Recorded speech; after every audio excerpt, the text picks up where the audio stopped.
the boundary is there and I just get to keep the ongoing piece because the rule is in place. You're listening to Overwhelmed Working Woman, the podcast that helps you be more calm and more productive by doing less. I'm your host, Michelle Gauthier, a former overwhelmed working woman and current life coach. On this show, we unpack the stress and pressure that today's working woman experiences. And in each episode, you'll get a strategy to bring more calm, ease, and relaxation to your life. Hi, friend. Thanks for joining. Today, I'm going to talk about something a little different. If you've been listening to the podcast for a while, you know I talk a lot about problems, people pleasing, saying yes when you don't want to, feeling overwhelmed. And I give you tons of ideas on how to fix those things. But today, I want to talk about what happens after you fix them, because that's where the magic really is. That's the part that we're all really going for. And what reminded me of this was something Tasha, who's a former client of mine. She was on the Monday episode. If you haven't listened to that one yet, episode 158, she shared how she set a boundary with her kids, which was basically when I walk in the door after work, I need 15 minutes to myself before I answer any questions.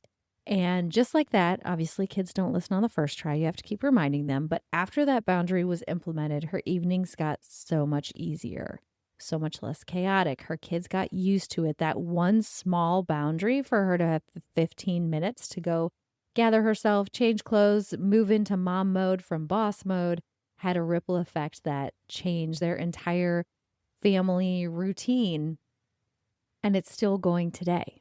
So when you listen today, you learned how setting just one small boundary can unlock big relief in your daily life, like fewer demands, less decisions to make, and more calm moments that just keep lasting. I'm going to give you a couple real life examples that aren't dramatic or confrontational. They're just small little boundaries that I've put in my life, and that couple examples that will really give you a good idea for what happens after you do this kind of work.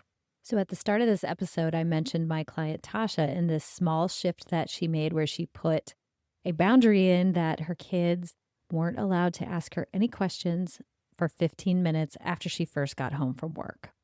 Let's just think about the effects of that, the impacts of that. So now when she walks in the door, she no longer has them asking her questions. And if they do, she just reminds them, I need 15 minutes. Then for her, she goes upstairs and changes her clothes and kind of gets herself together and into family mode and comes back down with her kids. And let's just think about the effect of her whole evening and the effect on the whole family that stressful part is skipped. She can just be present, be with her kids, enjoy dinner. It's so nice because once you put a boundary in place, you don't even have to worry about people pleasing or that stressful saying no, because the boundary is just, you can't ask me any questions. And you just have to keep reminding them of the boundary. And if you think about, let's just make the assumption that the night that they spend together is much nicer because they didn't have this tense 15-minute interaction when their mom first walked in the door. And then let's just say that happens not just like one day, but that happens every day. And over time, the kids aren't even, asking anymore. They're just waiting until that 15 minutes is over to start interacting with her. And so they don't have one nice night, but they have a week full of nice nights and a month full and a year full. And pretty soon, it's just not an issue at all anymore. And there's so much less stress happening.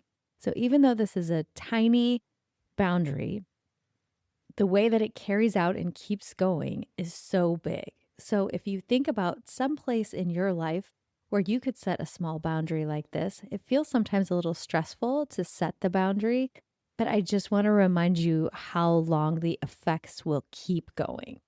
I'll tell you a personal story about this that made a big deal in my life. My kids, so they're 14 and 17, gosh, we'll be 18 by the time this podcast goes live. And they both have their own money. They get allowance for the chores that they do at home, and then they have jobs, so they have their own money. But when my son first started driving and when my daughter first started basically realizing what Starbucks is and that it's delicious and cool, it's like a cool thing to have at middle school, then they would both ask me for, can we go out to fast food or can you take me to Starbucks and I can get Starbucks? And over time, it really, first of all, it's a lot of time and it's a lot of money.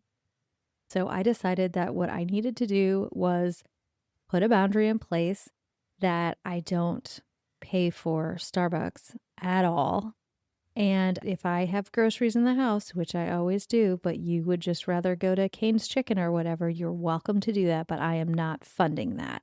It has just saved me so much mental energy. And this has been like probably a year since I put this boundary in, so they don't even ask me anymore.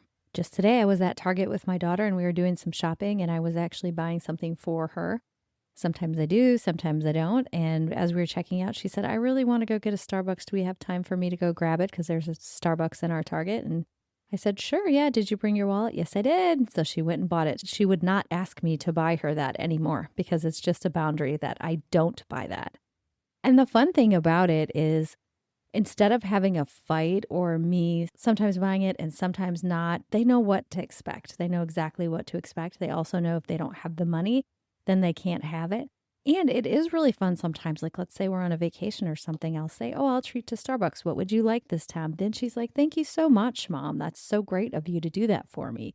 So I can't even imagine how many asks that I just don't get because they just don't ask me about it anymore. The boundary is there and I just get to keep the ongoing piece because the rule is in place. Another boundary that can give you a lot of freedom is deciding that you don't answer work emails after a certain point of the day, maybe like 5 or 6 o'clock. Imagine what your evenings would look like if you just didn't look at your work stuff. It would give you so much more freedom. So I think the moral of the story today is if you want to learn exactly how to set a boundary, I have quite a few episodes that will talk about the nuts and bolts of how to do it.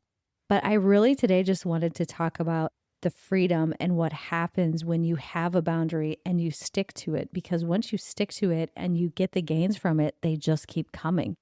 So I highly recommend you to think about this week, where's a place where I could set a boundary? And when I do that, what will it look like for me? How different will it feel? And how long will I feel differently? And the answer is probably like forever, which is the best part. I will put a link in the show notes too to a couple of the episodes that you can listen to if you're not a longtime listener or you just need a refresher and you want to learn about how exactly to set a boundary and what the steps are for doing that and how to communicate it to the person. And then I'll also link an episode that tells you many different ways to say the word no. Okay, so get out there, set a new boundary, and see what effects it has on your life.